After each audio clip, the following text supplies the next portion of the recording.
আসন্ন ত্রয়োদশ জাতীয় সংসদ নির্বাচনে ঢাকা ১০ আসন থেকে স্বতন্ত্র প্রার্থী হিসেবে প্রতিদ্বন্দ্বিতা করবেন আসিফ মাহমুদ সজীব ভূঁইয়া। শুক্রবার সকালে এক ফেসবুক পোস্টে একথা জানিয়েছেন তিনি। এর আগে গত বুধবার অন্তর্বর্তী সরকারের উপদেষ্টার পদ থেকে পদত্যাগ করেন তিনি। পদত্যাগের পর কোন দলে যোগ দিচ্ছেন তা নিয়ে ছিল নানা গুঞ্জন।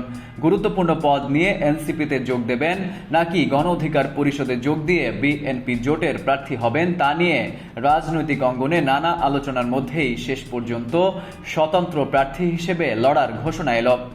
শুরুতে ঢাকা ১০ আসন ফাঁকাই রেখেছিল বিএনপি। এরপর দ্বিতীয় ধাপে এখানে মনোনয়ন দেওয়া হয় বিএনপির জাতীয় স্থায়ী কমিটির সদস্য শেখ রবিউল আলমকে। বিএনপির সাথে আসন সমঝোতায় না গেলে হেভিওয়েট প্রার্থী রবিউল আলমের বিরুদ্ধে লড়তে হবে আসিফ মাহমুদকে।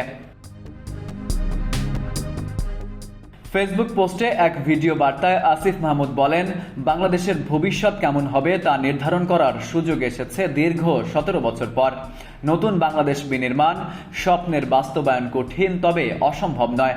যুগ যুগ ধরে চলে আসা বিভাজনের রাজনীতি নয়, প্রতিটি নাগরিকের জন্য জনকল্যাণমুখী রাষ্ট্র প্রতিষ্ঠা, নতুন সামাজিক, রাজনৈতিক ও জিওপলিটিক্যাল বন্দোবস্তের বাস্তবায়ন জরুরি। আসিফ মাহমুদ বলেন, আসন্ন ত্রয়োদশ জাতীয় সংসদ নির্বাচনে আমি ঢাকা ১০ সংসদীয় আসনে স্বতন্ত্র প্রার্থী হিসেবে দাঁড়াচ্ছি। বড় কোনো রাজনৈতিক দলের পৃষ্ঠপোষকতা, অসংখ্য নিবেদিত কর্মী, প্রচলিত ব্যবস্থায় প্রয়োজনীয় অর্থ কোনোটাই আমার নেই। আপনাদের সহযোগিতা, সমর্থনই আমার একমাত্র অবলম্বন এবং আমার দায়বদ্ধতাও থাকবে শুধুমাত্র আপনাদের প্রতি। তিনি আরো বলেন, আমি শুধু সংসদ সদস্য পদপ্রার্থী নই, গণভোটেরও প্রার্থী। এতগুলো প্রাণের বিনিময়ে দেশ সংস্কারের যে সুযোগ এসেছে তা বাস্তবায়নে গণভোটে হ্যাঁ ভোট দিন।